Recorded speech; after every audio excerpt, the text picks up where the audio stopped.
first time we meet, they're like, we want to film it. So we each get a camera and we each get a room to get changed in. At one point, I go, I really need a wee, and I'm like, okay, I'm just going to go to the toilet. And as I'm walking down the aisle, someone goes, don't go in that room! I'm like, why? And they're like, she's in there. And I was like, who? Paige. I was like, okay, fine, I won't go wee in there. And then I think I walked past and started talking crap to you, but I don't think you heard me. I was like, where is she? It was a bitch. I was trying to talk crap to you. I was trying to, but I don't think she heard any of it, so it was a complete waste of time. But there was cameras involved. Yeah. And they were counting us into the like, okay, they're gonna meet, ready, 3, 2, wait, but when you do this, make sure you walk, and I know how to meet someone. Like, you know, so it was like, okay, 3, 2, and then like everyone just disappeared. It was a magical moment between us. And like we kind of just ran towards each other and like aggressively embraced each other to the point where we like knocked the wind out of each other. And we were just like, look at you! And we were like, look at you! And we we're just like, look at us! And it was like kind of like a mime situation. Like she's touching me, I'm touching her, and I'm like, you look nothing like me now. It's like you spend so long looking at someone and trying to learn about their life, and like I met her family, I met Zach, and I met Mom and Dad, and pretty much everyone and your kids when we were filming, and I knew them, and they were hanging out and like so comfortable and loving around all of us. And I've spent then the next 2 years thinking about this film and her, and then finally meeting is the most, it's like meeting a long lost twin after so long. We parent trap the crap out of people. Yeah. So you met the family, so how much are the real parents like what you see? Oh, awful mouth, awful mouth, amazing, but like, I mean, this is PG. Yeah. In comparison to amazing, but this is PG. Yeah, Stephen pretty much just said that he followed him around with a notepad. Anything that came out of their mouths, he pretty much wrote down, and he said the script wrote itself. When it came to What about terrible. you get to meet Jack, who's playing you. I mean, like how early did that happen? And like, did you like, hey, I wouldn't do this or I'd do that, give him like pointers to meet you? So I met Jack on the first day of filming. We walked down our wrestling rings, we walked down some of our wrestlers to help train. And when I first see Jack, just very quickly, I had a cameo in this movie. I was the drug dealer and I was like 60 pounds heavier, right? I think you look like you just got out of jail. Yeah. So when I first walked in, I'm like I say, 60 pounds heavier, and I'm like, this is Jack? He's like 70 pounds dripping wet. Like, how can this guy play me? But as soon as he got in front of that camera, the guy come alive, and he done a fantastic job, and he absolutely smashed the role in this movie. So, I give great props to Jack. He done a fantastic job, and he put the pounds on too. He had to put on a lot of pounds very, very quick. In actual hindsight, he probably had a better body than me in the end, so I was jealous about that, especially in them gold pants. It was just funny. He was like, he had to come up, and then now you. In here, I just realized, so cute. Sorry, it's so distracted. Very Zach actually like dropped weights. Now I was like, well, now you can play Jack in his movie because now you guys are the same size. Let's just back up a second. because I gotta just find out that moment, with all the, especially with all the social media you do and everything like that. So you're checking your phone one day, do a text from some DJ, like. What the hell is this about? She was planning a party and the DJ wanted to tell her. Yeah, exactly. I was like, this DJ won't leave me alone. Obviously a lot of people heard this story, but I did get a text with her in 2014 at WrestleMania, and it was, hey, it's DJ. At some point I would love to speak to you about something, but it's only when you're not busy. And I'm like, who the hell is DJ? And why is he texting my phone? And I turned to Dean Malenko and I'm like, who's DJ? And he was like, that's Dwayne Johnson, you idiot. And I was like, what? He's like, oh my gosh, Dwayne Johnson's texting my phone. I have no idea why. And he was like, I don't even know why. Why is Dwayne texting your phone? And I'm like, well, I don't freaking know. And I was like, okay, yeah, I'm available anytime, of course. So I get taken like the movie to his room, and he walks in and he's like, hey, it's DJ. And I'm like, yeah, hello, DJ. Yeah. And he was like, so I was in England filming Fast and Furious, stumbled across your movie, and me and Zach always say thank God for insomnia, because Dwayne stumbled across the documentary not being able to sleep. And he just thought, thanks for laughing, you guys. We've got you back. That's what I'm saying. I was like, thanks for always laughing. Thanks for always laughing. It's too much. Well, too tough. Yeah, so he saw it, and he fell in love with the family, fell in love with the story, he fell in love with my brother and I, and he was like, I just want to be my family. So we want to make a movie on it, and I'm like, okay, no big deal, great, you know, crying my eyes out aggressively. Everything is very aggressive during this time. And then he was like, oh, by the way, tomorrow you're going to be debuting and you're going to be winning the Divas Championship. And I'm like, what? So in the space of like 5 minutes, he completely changed my life, and I can't stop crying. And then he's like, oh, and by the way, no one's allowed to know about this. And I'm like, got it. Of course, no one's supposed to know about this. So he was like, all right, have a good day. And I'm like, uh-huh. You know So- what I don't understand is how did he not come out the following night, not just going like, I already knew about this. Yeah, no. beaming? I was still terrified. So I walked out, bumped into me, and she was like, okay, what's wrong, sis? You're crying. I was like, I'm just a big fan of Dwayne. Like, and then like the day after, no one still didn't tell me. Like at Raw, they still didn't tell me that I was going to be debuting. They wanted to keep it top secret, even from the people backstage. No one was supposed to know. And in my head, I'm like, I already know. Just wait for them to tell me. And I'm like, well, maybe it's not happening anymore. Fit Finley, who's the rest of the backstage turned producer, pulled me aside, away from everybody, and he was like, listen, you're going to be debuting today. And I'm like, no. What? Stop breaking down again. I still cry, though, obviously. And he was like, yeah, and you're going to be facing AJ, and you're going to be winning the Divas Championship. And I'm like, no.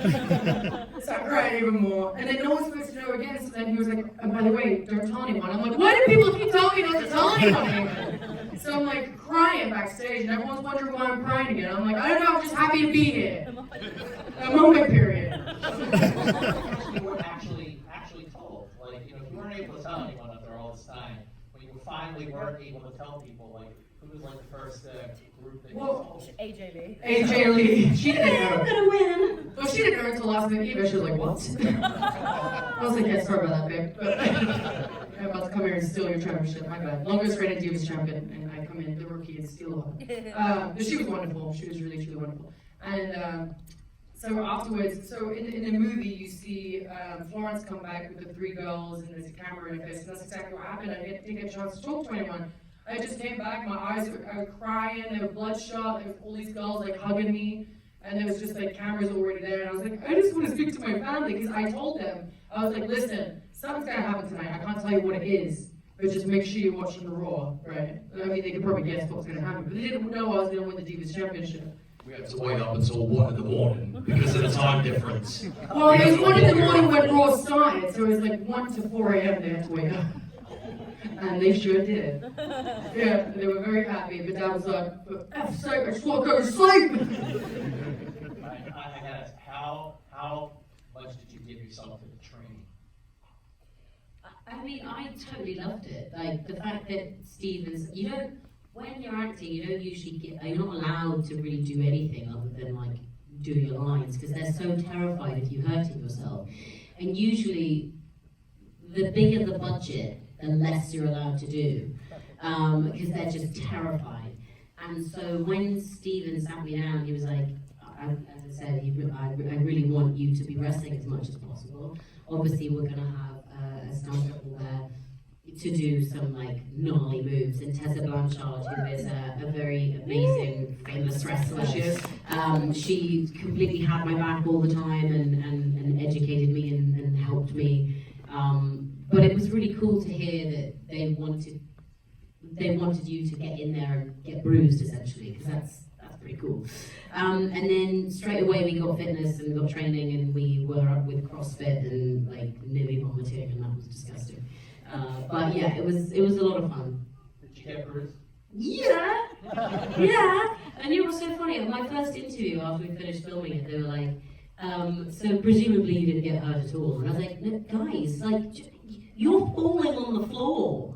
Like, just because these guys make it look easy doesn't mean that you're not getting hurt. Every single time you go down, that's you going down. And I think that was like quite eye-opening for lots of people that were asking questions. I think they also expected me to be like, no, not at all, I'm absolutely fine. Easy. All It of was it so easy being Paige. We're all cowards, all the rest is a coward. What impressed you the most, or what surprised you the most, I should say, about working with Dwayne Johnson? You know, more for you as a producer, and also for you as a producer, but also with the scenes that you acted in. I was sure that I was gonna catch him out on something. So like, the only thing you hear about Dwayne is the fact that he's amazing, he's really lovely, and he's really hardworking, and I was like, yeah, I'm gonna fix He's it. a male Uber. I'm gonna find, he's gonna be fishy, like, he's maybe gonna not actually be bald, and maybe he has like a long mullet, and he puts a false hat. I was just desperate to find out, you know, what he was actually like. That guy is the nicest person.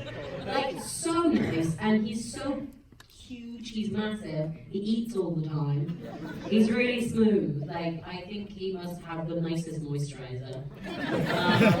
And it was an absolute joy working with him. He's so, like, so gorgeous, and the night that I went out, I'm not from that world at all, and he was so supportive, and made sure that I went out feeling 100%. And that was really wicked. And obviously I was only in those 2 scenes with him, but he's like a machine. He's pretty impressive. What about you? What impressed you the most? Yeah, just because he is so nice, and like obviously growing up and being a fan of him too, it's still so surreal, even though I've known him for about 5 years now. It's so surreal when he calls my phone. Like, he called in, he's not going to do it tonight, so I'm getting excited again. But he did call in yesterday at the other movie theater, just FaceTime people. Just because he literally doesn't have like no time whatsoever, but he was like, I'm going to make 5 minutes of the time just to say hello to people, which ruined the rest of the Q&A. Because there was a girl crying hysterically, FaceTiming people to let her know, and I'm trying to ask a question, I'm like, will you shut up? Start crying! Stop being so happy! This is my Q&A! No, but he's so wonderful that he just does those kind of things, and he's always ruining my Q&As every day. No, but he'll just make time for everybody, and he's always full of advice, and he just helps everybody. And it's just when he calls my phone and his name pops up, I'm just like, everyone needs to look at this right now because he's calling me. This is so cool. But yeah, he's incredible. Zach hasn't met him, so that scene where like aggressively shouting at them backstage, obviously wasn't happening. Well, you said I haven't met him. Yesterday I met him on FaceTime for the first time. And that girl she's on about, that was actually me, but I said to her, don't say my name, you know, just say it was a girl in the front row. But yeah, I got to meet him and my reaction was, holy! This kid's here, but he definitely said that in front of children yesterday. Well, I'm sorry, but it's Dwayne The Rock Johnson. Like, come on that you haven't met him. Like, he's watched a documentary, he made a film about you. Yeah, no, I haven't met The Rock. He made a film about me, but I haven't met him. Yeah, he knows who I am. Do you know what my dad's reaction was to Zach though? He was like, I bet he was starstruck when he met you, wasn't he, son? I love Dad. And this is what Stephen Merchant says. Honestly, he come and visited our home, and my dad would be sat there and his legs would be going like this, and he's thinking to himself, and then he'll say a one-liner, and he'll laugh, and Stephen's like, yep, that's going in the movie. Start writing on the notepad, and when my dad first watched the movie, he sat there and he's looked at Nick, and Nick said a couple of the funny one-liners that he said in there. But Dad started laughing, and I went, see, Dad, how good is Nick? And he was like, well, they're my jokes. I'm just laughing at my jokes. Okay, Dad, no worries. What was it like when you went to Sundance a couple weeks ago, and you're all together, and the movie plays there, and everyone's loving the film, like to have it sort of like, okay, it's out now, it's in the world. It was just very strange, like watching it for the first time with a crowd, you know. And then me and Florence happened to be sitting right next to each other, which, If you ever make a film about someone, never sit next to them. Yeah. yeah. And I'm alive and kicking. I'm not the one that she played. God. Say that's so. Okay, we can pretend that you're you and I'm me. Yeah. Pretend you're you, So real we're quick. watching it, and every time I start fighting, I'm like, She's like sinking lower and lower. and I'm Literally, getting like, lower and lower and lower and lower. And then she goes, you're right. You. I cool, red. But we did slap each other a couple of times. We got so excited. We were just like, that was so good! Any sweaty hand slaps. Yeah, we were very funny. It was very fun. But it was really cool because we got to see everyone's reaction. And we kind of do this like we've been here every day for the past couple of days. Thanks for coming on the last day, Florence. Yeah. Thanks for turning up to work. Yeah. Yeah, but we like to stand here and watch the last 10 minutes to see everyone's reactions, and they're always the same, which is so great. They're always like laughing at my dad's ridiculousness, you know, but they're also like you know, emotional from when, you know, we win. Oh. Me though, I Yeah. win, not you. She did do that. That's so weird. We both had the same story. Lived the same life. You really lucked out because like you are so similar. We're very similar. We all very It's similar. very strange to the point where like we'll have pictures from Sundance and we both like do this throw our head back cackle, so we're both like ah. It's like seriously, and we have this that she keeps sending to it and she's just like, oh my god, seriously, look at us. We're so, yeah, she's like, stop copying me. I'm just like, you got paid to copy me. Yeah. It's the other way around, but it's like weird. We're like, we stand the same when we're like waiting for stuff. We sat the same, and like it was just very strange. Surreal. Yeah, absolutely. Let's take questions from the audience. And there's one right here. Wait, she's in the front row. So you get There she is. Hi, Hi. I got flowers for you guys. Aw. Q&A. My question is for Florence, and my question is like, how difficult was it to prepare for his role, considering that like you're like not prepared, you're preparing to, I'm sorry, like there's an audience that's like wrestling fans, Yeah. and then there's an audience that like non-wrestling fans. How do you like prepare, like you have to like impress the wrestling fans, but also explain to the non-wrestling fans like what the movie is about. Yeah. That's a really good question. So when I got the job, I obviously was so excited to do her story, but then when it started sinking in, I realized that it's two different worlds that we're creating here. Like, it's very nice that we're making this story, but ultimately there's the wrestling world, and that's a completely different set of skills and audience and storyline.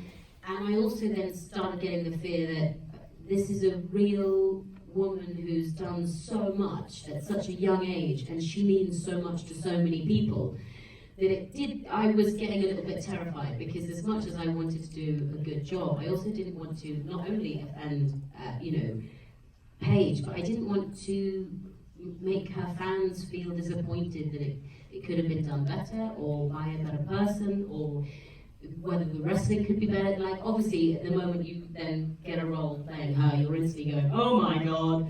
And I remember when we were doing one of the first earlier scenes, Jack and I, we synced up so quickly, and I love him a lot, and we did rehearsals in the wrestling ring pretty much straight away, so we got to know one another instantly. And also he wore those golden lycra leggings, so that would, get you close pretty quickly.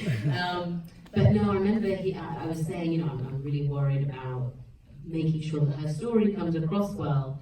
And I remember him saying, he was like, look, yes, you're making her story. Yes, we're going to try and do a good job of that. But ultimately, you don't need to owe anything. You need to perceive this story as you are. And you need to just put that and translate that. And whatever you give will have to be enough, because you can't copy her. Otherwise, I would be needing a film. So I took that on, and actually that was such a nice pinch of salt, because ultimately, like, we're not copying these characters. We're not doing impressions. Yes, we are telling their story, and yes, we do look similar, and yes, I dyed my hair black, and yes, we did an accent. But ultimately, I think we couldn't get bogged down in completely copying them, because the message is so much bigger than that.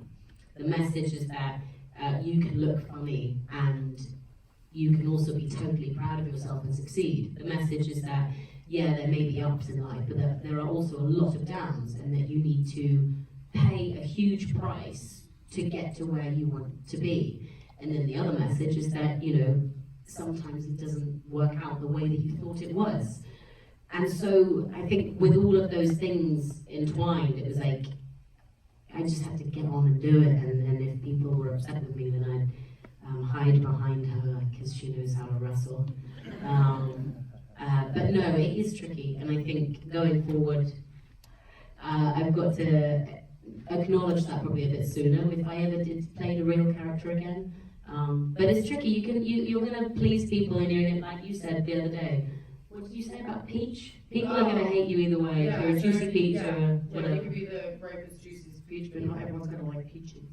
And I think that is totally correct for now. Like, I know that some people are going to get very upset that I did things in a certain way for this film. But I thought you nailed it. thanks, babe. Yeah. Thanks. Let me know. But no, you're right. It See you was guys. Okay, who else has a question? Yes? Paige, you had mentioned that the scene with Dwayne at the end when he told you were winning the title resonated with you. Was there another scene that resonated you that they hit right at home that almost put you back to that memory? All of it really. There was obviously 95% of it is true to story. So there's only a couple of things that didn't actually happen. I mean, like Dwayne didn't know us backstage, which I'm very disappointed. I'm trying to get him to do it, but he won't meet Zach, so. I'm too famous for it. Zach won't meet him, sorry, wrong. But obviously I loved the end scene of the Staples in it. It brought back wonderful memories, and obviously saying goodbye to my parents at the airport. There's just a lot of it that resonates with me, truly. But I thought Florence did such a good job at the Staples Center, and you have the funny story with the kid, which I love. It's freaking hilarious. You're talking about wrestling fans and stuff. I forgot. You need to hear this part. So she's obviously, it's like a couple of days into filming, and straight away they threw her in the deep end. Like, okay, you're gonna go in front of 8,000. the third day. 8,000 screaming wrestling fans at the LA. Well, yeah, there's like more than that at the Staples Center, right? And they had to wait until after Raw was done, and they had the space of an hour. And then Dwayne went in, warmed the crowd up, but he was in there for 20 minutes. And so, yeah, right. So Steven was trying to get his ass out the ring. And then Florence had to go out there, and they had to do this all in one shot, which I thought was so incredible. You know, like the speech and stuff like that. She did an incredible job. And I remember her texting me. She was like, "What do I do?" And I'm like, "I don't know. I don't know how to." But I was like, "But also, I had to try and tell you something.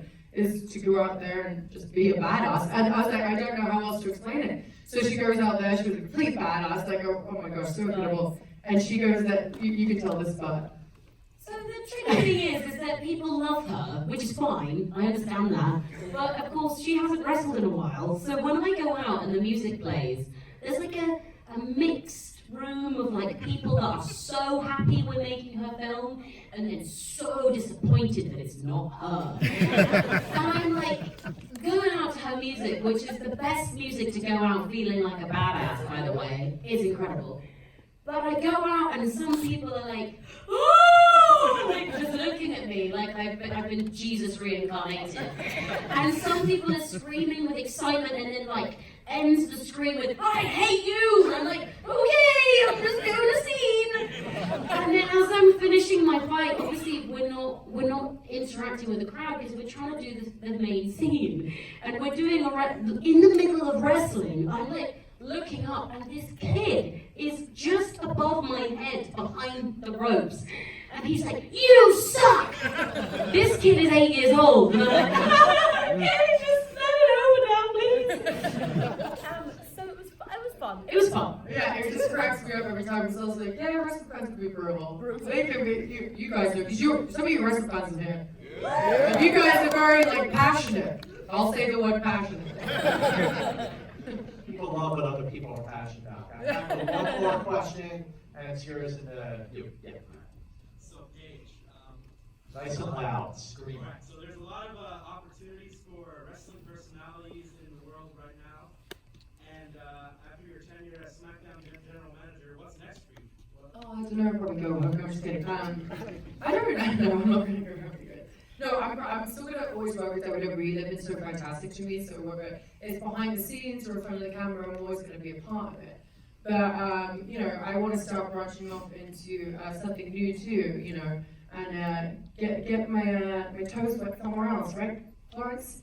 Maybe be Florence in her movie about her life. I love that. Yeah, so look at me, I'm Florence Pugh now. Well, as far as this movie, here's how you can keep the momentum going. as it does expand next weekend. So how do you spread the word about a movie you love?